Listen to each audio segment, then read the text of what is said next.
Peugeot Automobile repairs.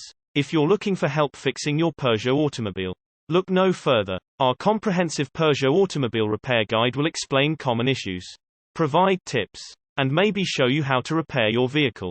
It can come as a shock to find rust on your car, though it doesn't always represent a serious issue. It depends on where the rust is found. Rust on the bodywork is cosmetic, but rust underneath the car or on your exhaust could be potentially dangerous and should be investigated, as it could eat away at essential components.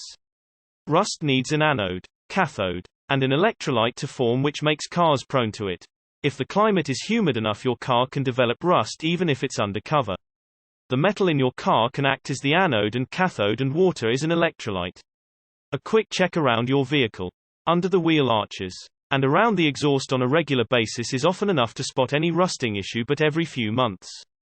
Especially if you live in a damp or humid environment, it would be a good idea to get on your hands and knees and check under your vehicle thoroughly.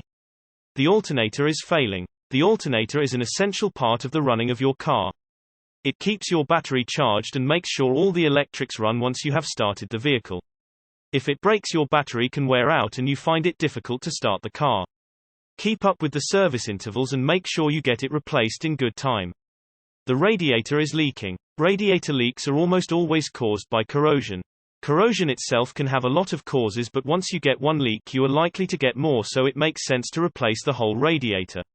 If you don't keep the radiator in good condition, you can get problems with overheating and, ultimately, could end up with an engine fire. Blown fuse. In rare cases, a blown fuse could also be the culprit in the breakdown of your car. Check all fuses in the fuse box, essential for starting the engine. But be careful when lending a hand yourself to the fuse box. The box is under power, and repairs or tests should always be done in a workshop. Defective spark plugs. Without functioning spark plugs, the engine will not start. The spark plugs themselves are often not affected by a defect. Instead, plug connections on the ignition system come loose. If only one plug is actually loose, you can fix the problem yourself on site. If a spark plug has failed, it must be replaced in the workshop. SourceWheelsJoint.com